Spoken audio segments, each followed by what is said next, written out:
అనేక సందర్భాల్లో గురువుగారిని సంబోధించినప్పుడు గురువుగారు అని కూడా అండవు, హే బ్రహ్మన్ అంటుంటాడు. సాక్షాత్ బ్రహ్మము మీరు. గురుర్బ్రహ్మ గురుర్విష్ణు గురుర్దేవో మహేశ్వర గురు సాక్షాత్ పరబ్రహ్మ తస్మై శ్రీ గురవై నమః. మీరు నా దృష్టిలో పరబ్రహ్మము. అటువంటి హే బ్రహ్మన్, మీరు నన్ను అనుగ్రహించి మా పూర్వీకులు ఆ యజ్ఞాన్ని ఎందుకు చేశారు, ఎలా చేశారు, సగర చక్రవర్తి ఆ యజ్ఞాన్ని చెయ్యవలసిన అవసరం ఎందుకు వచ్చింది, దానికి ప్రతిబంధకం ఎందుకు వచ్చింది, 60,000 మంది కుమారులు బూదికుప్పలు ఎందుకు అయిపోయారు, ఎలా తరించారు, మా వంశం వాళ్ళు దానికి ఎంత కష్టపడ్డారు, ఆ కీర్తి ప్రతిష్టలు ఎలా సముపార్జించారు, నాకు వివరంగా చెప్పండి అంటాడు. విశ్వామిత్రుడు ఆ చెప్పేటటువంటి విధానం మీరు బాలకాండలో చదవాలి. అది ఒక దృశ్య కావ్యం కింద అందిస్తాడు. శిష్యుడైనటువంటి రాముడు విశ్వామిత్రుడు ఎదురుగుండా కూర్చొని పరమ భక్తితో వింటుంటాడు. అప్పుడు రాముడికి ఒక్క విశ్వామిత్రుడు వినా ఇంకెవరూ కనపడుతున్నారు. అందుకే చీకటి పడిపోతోందని కానీ సంధ్యావందనానికి వేళవుతోందని కానీ రాముడు గుర్తించడు. మీరు బాలకాండ చదవండి, విశ్వామిత్రుడి యొక్క బోధన ప్రజ్ఞ అర్థమవుతుంది. ఆయన శిష్యుడితో రాముడితో మాట్లాడుతూ కథంతా పూర్తి చేసి, రామ చీకటి పడిందోయ్, సాధువైనటువంటి జంతువులన్నీ వెళ్ళిపోయాయి, పక్షులన్నీ గూటికి చేరిపోయాయి, క్రూర మృగముల యొక్క అరుపులు వినపడుతున్నాయి, మనుష్య సంచారం తగ్గిపోయింది, మనం సంధ్యావందనం చేసుకుని విశ్రాంతి తీసుకోవాలి.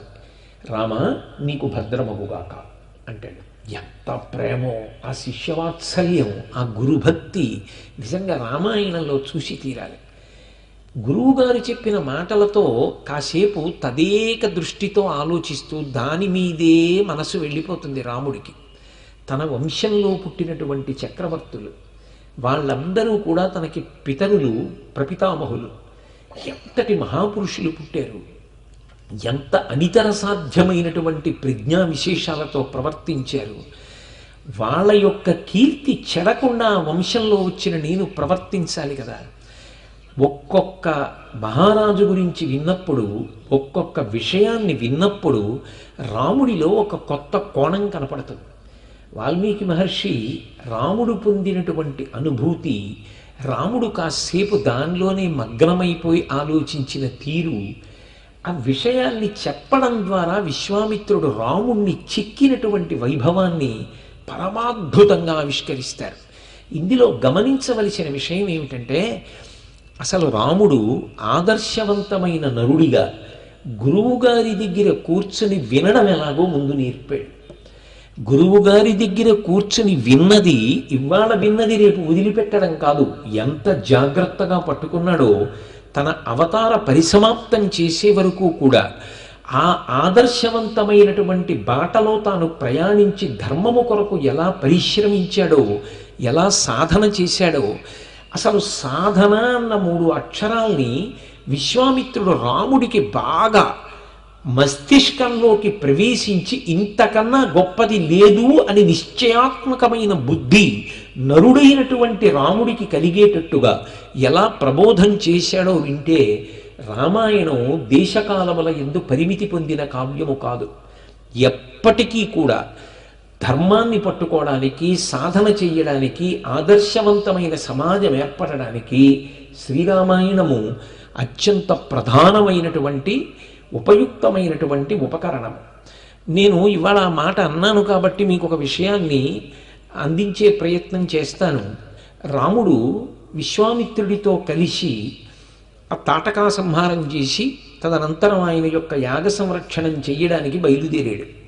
ఆ బయలుదేరి వెడుతున్నప్పుడు ఒక చోట విశ్వామిత్రుడు తన శిష్యులతో కూర్చున్నాడు, రామలక్ష్మణులతో కూర్చున్నప్పుడు ఆయన ఒక మాట అన్నాడు. రామ, మీ వంశంలో పూర్వం ఒక రాజు ఉండేవాడు, సగర చక్రవర్తి అని. ఆ సగర చక్రవర్తి ఒక గొప్ప యజ్ఞం చేశాడు. ఆ యజ్ఞానికి విఘ్నం వచ్చింది. ఆ విఘ్నాన్ని అధిగమించాడు. అప్పుడే 60,000 మంది పుత్రులు బూదికుప్పలైపోయారు. మీ వంశంలో వాడైనటువంటి భగీరథుడు గంగావతరణం చేయించి తన వంశంలో ముందున్న వాళ్ళందరినీ కూడా ఉద్ధరించాడు, అంతే చెప్పాడు. వెంటనే రాముడు దగ్గరికి జరిగి, హే బ్రహ్మన్, మీరు చాలా చిన్న విషయం కింద సంక్షిప్తంగా చెప్పారు.